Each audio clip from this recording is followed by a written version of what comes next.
O'rtoqlar, hozir men juda ham bir zo'r joyga keldim. Bu AUX kompaniyasi. O'zbekistonda yaqin yillardan beri bu narsa paydo bo'ldi. Bu nimaligini, nima ishlab chiqarishni men sizlarga to'liq obzor qilib beraman. AUX nima? AUX kim? Yoki AUX qayerda degan savolga bugun to'liq javob olamiz.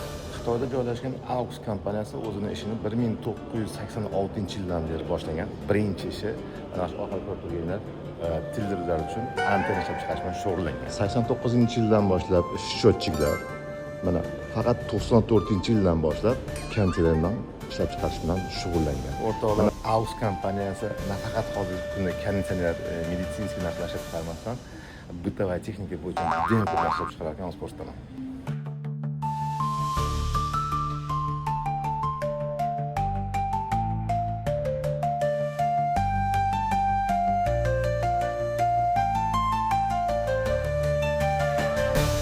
Hozir biz zavod kiramiz, o'sha kiyimlarni kiydirib qo'yishdi, aylanib chiqamiz zavod. Afsuski, производствоdan video olishmadi.